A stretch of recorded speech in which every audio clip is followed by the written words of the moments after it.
This is a special edition of Things I Want to Know Voices, brought to you by FMS Studios. For more than 80 years, he kept his head covered through the planting and harvest seasons in his hometown of Lisle Station. Through the summer heat and winter cold, with the church bell marking the week, his hats were straw in summer, wool in winter, and a fedora on Sundays. People stopped asking him why. It was simply part of him. He never explained until the day he set aside his hat, because underneath was a crater, skin pulled tight where bones should have been, where it never healed. It wasn't an accident. It wasn't a disease. And it was done to him. In Lisle Station, Indiana in 1927, in a black farming settlement with deep roots, a school became a clinic. Families traded labor at harvest, the bell marked the days, and a one-room school taught every grade under a single roof. That winter, a handful of children came home scratching. Bald circles showed on small heads. It was ringworm. It was contagious, embarrassing, but not lethal. But in a school, a nuisance becomes a problem quickly. Word spread that a medical team at the county hospital would treat the children at no cost, promised to give up-to-date care that was quick and safe. One boy was 5. His case was mild. But at the same time, the men in white coats said this was standard, approved, and what responsible parents would choose. It sounded like care, like progress. So she signed. Across the U.S. and Europe was a new treatment for scalp ringworm. Textbooks and conferences praised it.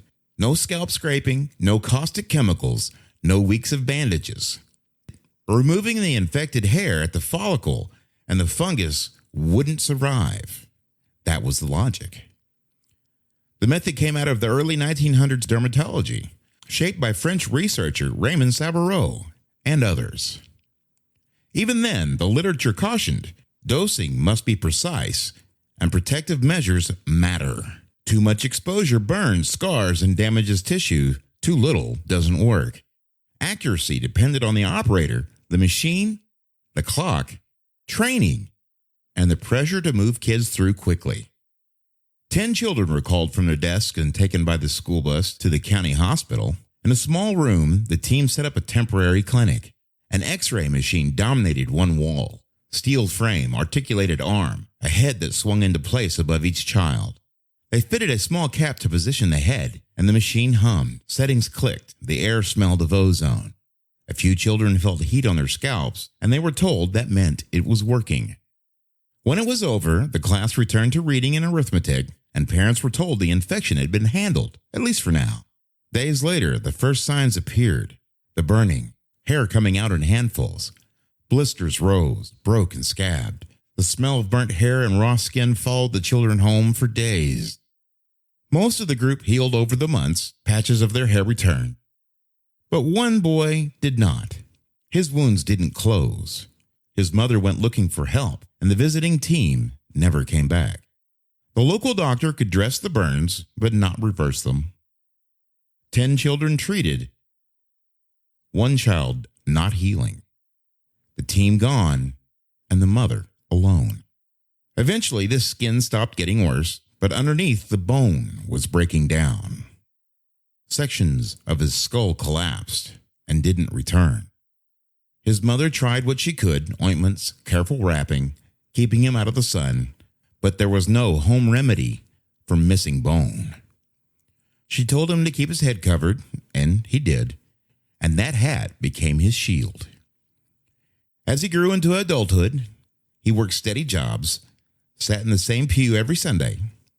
People always noticed his hats. They assumed style, and they didn't press.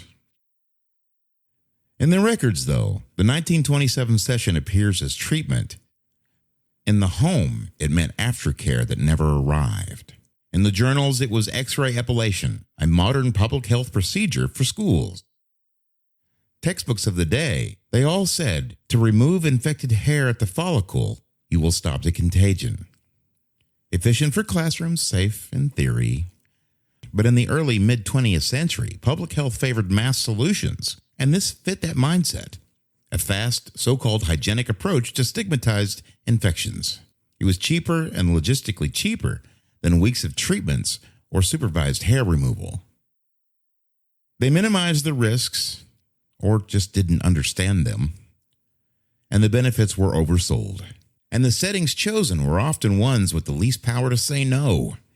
Immigrant neighborhoods, rural settlements, and repeatedly, black communities. Doctors weren't cartoon villains. Guides of the day framed it as a hygienic school-based fix for ringworm.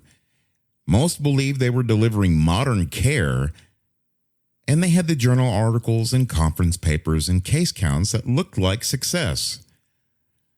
But precision requires time, equipment, experience, and humility.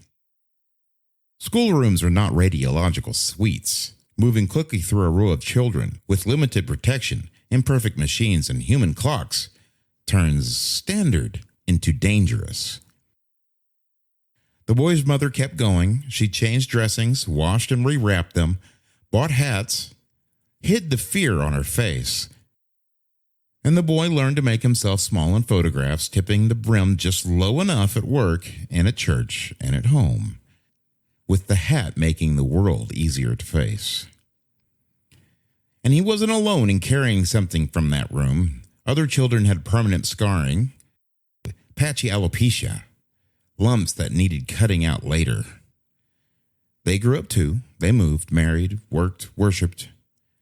But none of them received letters warning of late effects. None were offered screening programs. The file called it treatment. Life called it something else. Zoom out and the pattern darkens.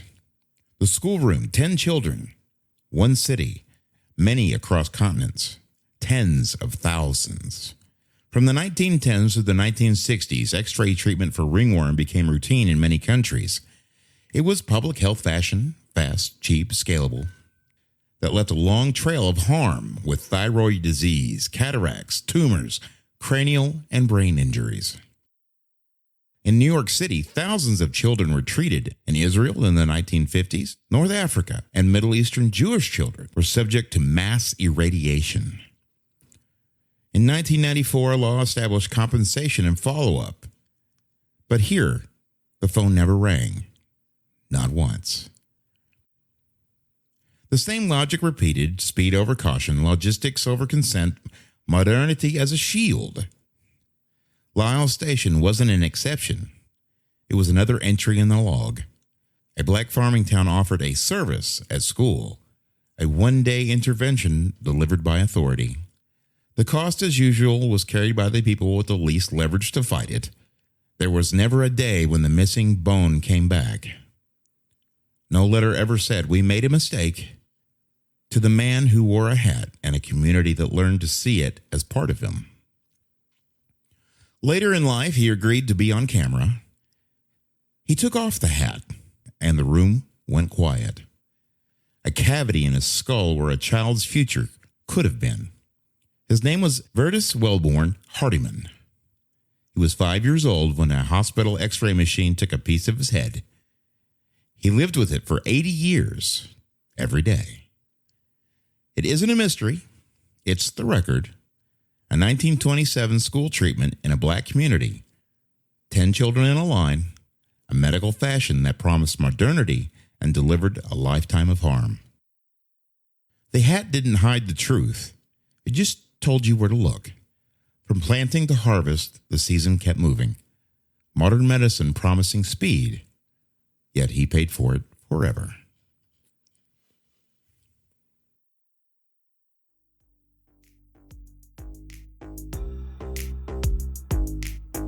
Thank you for listening to Things I Want to Know Voices, brought to you by FMS Studios.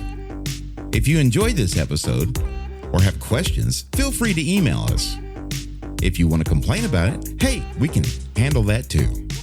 Send us an email at paulg@paulgnewton.com.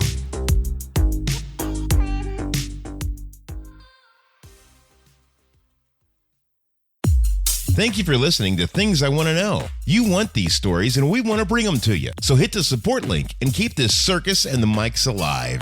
Then do us a favor, rate and subscribe. It helps the show find more people just like you, the ones who like their mysteries real and their storytellers unfiltered. And if you want to wear a little bit of this madness, grab some Andrea-approved gear at paulgnewton.com.